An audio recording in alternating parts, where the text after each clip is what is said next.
అందరికీ హాయ్ అండి, good morning. ఈరోజు పుల్లారము పూజ చేసుకుంటున్నాను. కడుపుమాన పూజ చేసుకున్నాను. మా పాప అయితే జ్వరం వచ్చి పనుకొని ఉందండి, స్కూల్ పోలేదు. ఇంకా ముగ్గురు పోయినారు.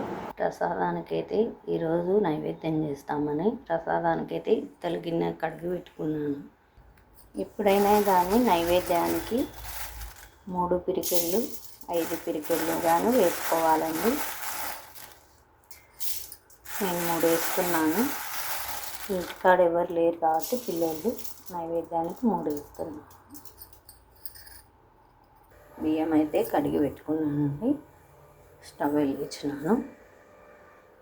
నిన్న చేసినానండి పూజ. ఇప్పుడు ఇవన్నీ పూలు తీసి నేను అలంకారం చేసుకున్నాకల్లా నైవేద్యం అవుతుంది. పూలు అయితే అలంకరణ చేసుకున్నానండి. ఇంకా చెట్లకు పోయి పూలు కోసుకొని వస్తాను. ఇదైతే సాంబ్రానికండి, బొగ్గులు దీప్చుక్ చేస్తున్నాను. ఇప్పుడు లేవు అవి, అందుకు బొగ్గులు ఆల్రెడీ పెట్టుకొని ఉంటాను బొగ్గులు, అందుకు అవి పెట్టుకున్నాను. సాంబ్రాణి పొగేస్తాను. పూలు అయితే కాస్తున్నాయండి, చాలా కాస్తున్నాయి. ఇవన్నీ కోసుకోవాలి. ఇదైతే గోంగూర అండి.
చక్కెర పొంగలి చేస్తున్నానండి. అమ్మవారికి నైవేద్యంగా అయ్యింది.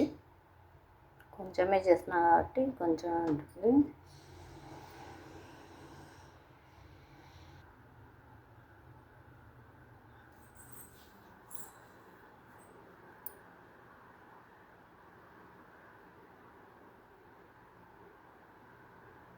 బాయ్ అండి అందరికీ. థ్యాంక్ యూ అండి. మా వీడియో నచ్చితే లైక్ చేయండి, షేర్ చేయండి, కామెంట్ చేయండి, సబ్స్క్రైబ్ చేసుకోండి. Thank you.